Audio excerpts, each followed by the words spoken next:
Joining me now, Dr. Charles Chuck Welch. He is the System President for Arkansas State University's System. Thank you so much for being with us, Chuck. Good to see you. Good to see you, Roby.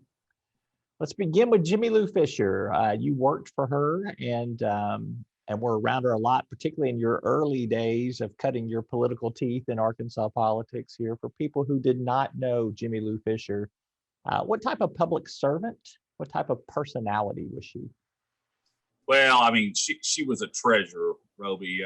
My wife put on Facebook in her tribute to Jimmie Lou that she was Arkansas's Ann Richards.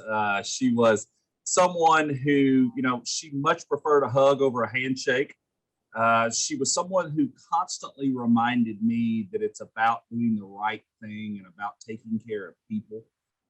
She was someone who it didn't matter what you needed or what time of the day or night that it was, she was going to be there for you. And she just loved public service.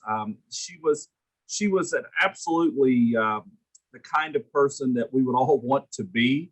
And as I've read all of these tributes to her at the end of her life, I just think, wow, if we should all be so fortunate to have that kind of reputation. So she was feisty, she was tough, but she also had a heart of gold and was just someone that I learned a great deal from, and that I try to take the lessons that I learned from her and apply them every day. I think a couple of the things that I just have as observations, she never met a stranger. She was always genuinely nice to people that she was meeting for the first time, which would come across when you met her.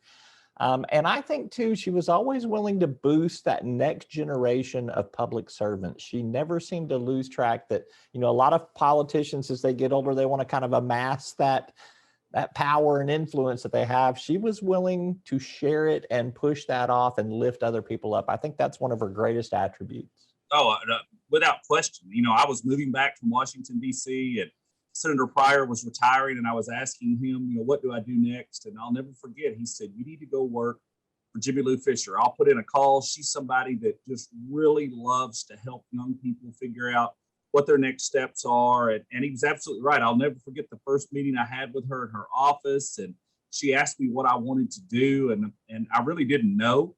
And she said, well, here's what we're going to do. We're going to figure out what you want to do, and then you're going to go do it. And I'm going to help you every step of the way. And, I only worked in her office for about a year, but it felt like 20 with the amount of knowledge that I gained. And we stayed in touch through the years. She was always quick to send me a note. She was a prolific note writer too, and that's something I've tried to continue to do. We've kind of lost the art of writing a handwritten note, and but she dropped me that note, she'd send me that Facebook message, and she would never cease to say that she was proud of me, loved me, proud of my family, and we're going to miss her greatly.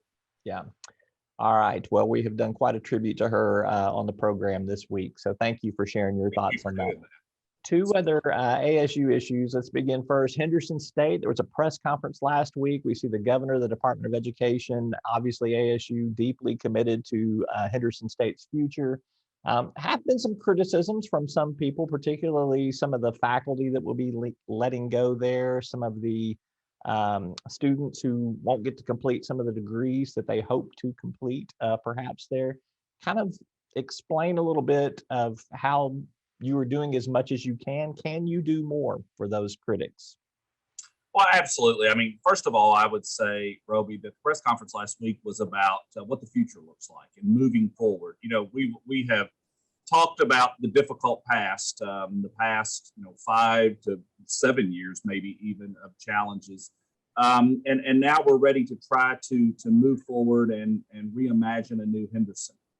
First of all, I will say every single student will have the opportunity to complete their degrees. It may be in different fashions, it may be through partnerships, but those opportunities will be there. And I certainly understand the criticisms from those who are losing their jobs or, who are really deeply impacted by the changes. But it's one of those situations where it was an institution that was not appropriately balanced in a number of different areas, and we had to make some very difficult changes. They were based on data that really suggested that the institution was not sustainable, was not moving in the right directions, and so those changes were made.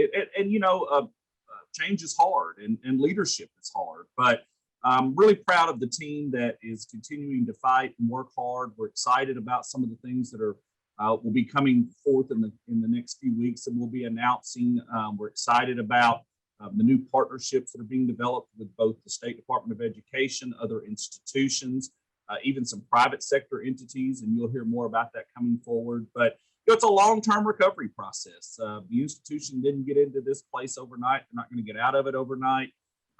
There may be more difficult decisions that still have to be made, but we'll try to make those decisions that are based on student success and moving the institution forward. And hopefully we'll all look back here in the next few years and be proud of what Henderson is becoming. On the flip side, a big announcement in the last week, Dr. Todd Shields, new Jonesboro Chancellor, a bit of a rock star in Fayetteville there. What are your expectations for him in Jonesboro?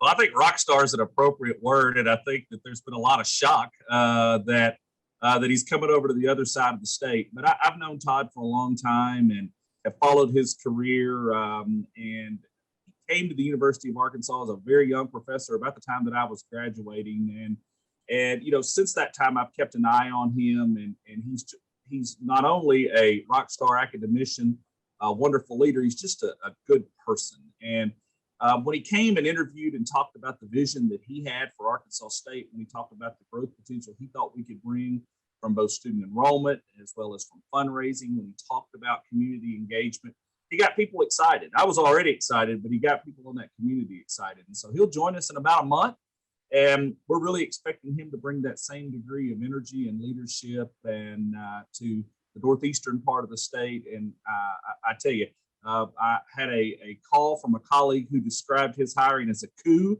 on our part, and I'll take it. But I really expect tremendous things to come from Chancellor Shields' leadership. All right. Dr. Chuck Welch, he is ASU System President. As always, thank you for your time, and appreciate you sharing your thoughts with us. Hey, Roby, I always appreciate being with you. All right. We are back with more right after this word from our sponsors.